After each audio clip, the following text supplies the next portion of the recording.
teach a lesson on the different gas laws, and we see that we have Boyle's law, Charles' law, Gay-Lussac's law, the combined gas law, as well as the ideal gas law.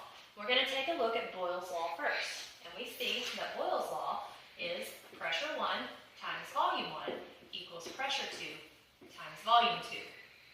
We see that this is an indirect proportion, and if you recall from class, an indirect proportion or an inverse proportion states that when the pressure goes up, you can expect this volume to decrease, or if this volume were to increase, then your pressure is going to decrease, and that means it's an inverse proportion. And the best way to learn about these laws is to put them into practice and take a look at practice problems. So we're going to take a look at page 391, number 21. And again, page 391, number 21. I'm going to read this problem to you. It says, the pressure exerted on a 240 milliliter sample of hydrogen gas at constant temperature is increased from 0.428 atmospheres to 0.724 atmospheres. What will the final volume of the sample be? Well, it sounds to me like my pressure increased, so I should be able to predict that my volume is going to decrease. But we'll see, we'll put it into practice and see if it actually happens. Okay, my initial pressure that I am given is 0.428 atmospheres. That's my P1 value. My V1 value is 240 mils, or milliliters. That is set equal to pressure 2 times volume 2. Since I am looking for my volume, I know I've got my pressure value, and my pressure value increased to 0.724 atmospheres, which means I am solving for volume 2. And how you rearrange this equation, these indirect proportions or inverse proportions are easy because all you're going to do is divide by whatever number you're given on this side so that you can get that variable by itself. So we're going to divide this side by 0.724. That cancels, it no longer exists, so I'm now solving for volume number 2. But what I do on the right, I have to do on the left. So I'm also going to divide this side by 0.724 atmospheres. And this equation right here is set equal to volume number 2. Now when you type this into your calculator, 0.428 atmospheres times 240 milliliters in parentheses, all divided by 724 atmospheres, you will find that your volume 2 value ends up being 142 milliliters.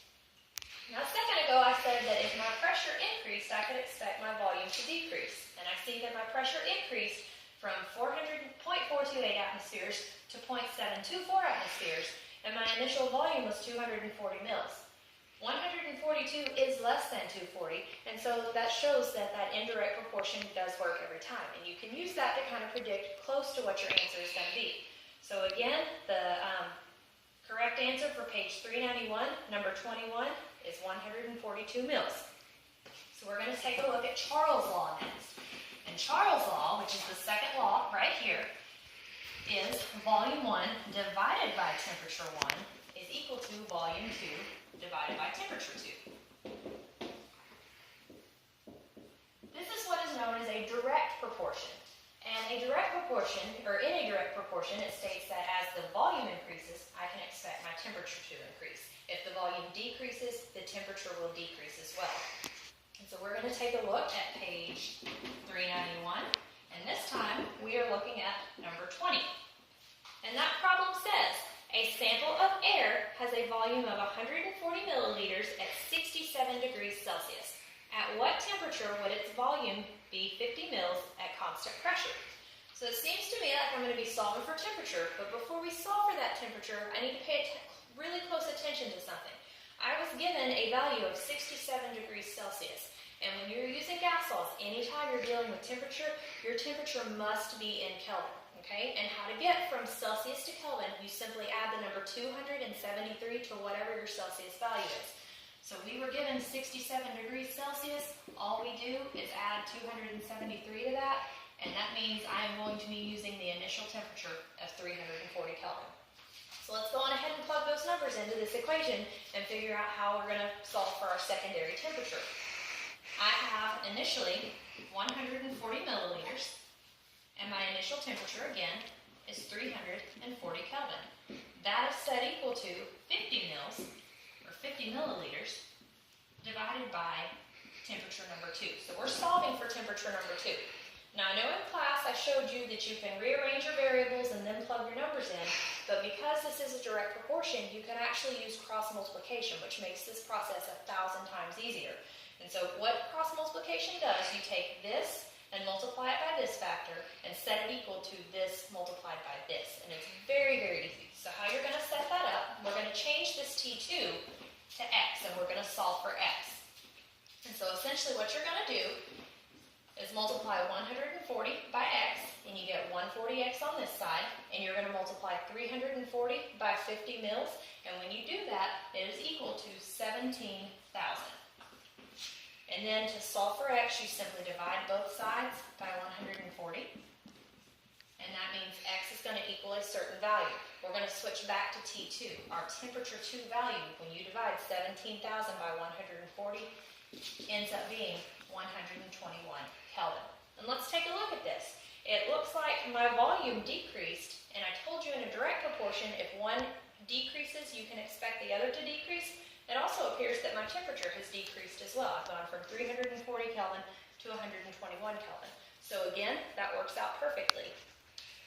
So now we're going to take a look at Gay-Lussac's law. And it is also another direct proportion, but it's dealing with pressure and temperature. Volume's constant this time. And my equation for Gay-Lussac's law is pressure 1 divided by temperature 1 equals pressure 2, or secondary pressure, divided by temperature number 2. And again, we're dealing with temperature here. My units have to be in Kelvin. My temperature has to be. However, my pressure units, as long as they match, I'm good to go. So we are going to take a look at a problem on page 391. This one is going to be number 22. And number 22 states that a sample of hydrogen at 47 degrees Celsius exerts a pressure of 0.329 atmospheres. The gas is heated to 77 degrees Celsius at constant volume. What will its new pressure be? Okay, again, volume is constant. It sounds like I'm solving for pressure, so I've got to plug these numbers in. But I was given a temperature in degrees Celsius, and so I'm going to have to convert those to Kelvin. And how I do that, again, I just simply add 273. And I was given an initial temperature of 47. I'm going to add 273 to that, and that is going to give me 320 Kelvin. I was also given 77 degrees. I'm going to add 273 to that. That's going to give me 350 Kelvin. So this is my T1 value. This is my T2 value. So again, just going to plug my numbers in and solve. Sounds like my initial pressure was 0.329 atmospheres. My initial temperature is 320 Kelvin. I'm going to set that equal to pressure 2, or if you want to set it equal to x, because that's what we're solving for, over 350 Kelvin. And I'm going to use the same cross multiplication just like I did with Charles' law, and I am going to cross multiply. So essentially I'm going to have 320x, because it's this number times this number, and I'm going to set it equal to 0.329 times 350. When you put that into your calculator, 0.329 times 350 is 115.15. And again, I'm just going to divide both sides by 320. This cancels. If I divide this side by 320, x, also known as pressure number 2, is going to be 0.360 atmospheres. And let me write it right here so it's clear for you. 0.360 atmospheres. And since this is a direct proportion, if my temperature increased, I can expect my pressure to increase as well. I see that my temperature did increase. I also see that my pressure did increase. And so that one works out very well.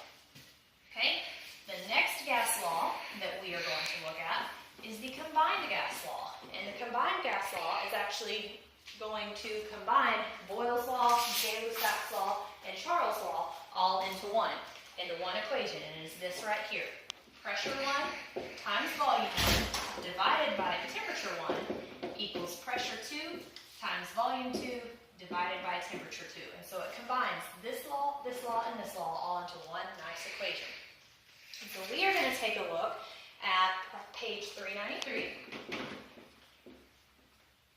And we are looking at number 64 for this particular problem. And I'll work through it for you.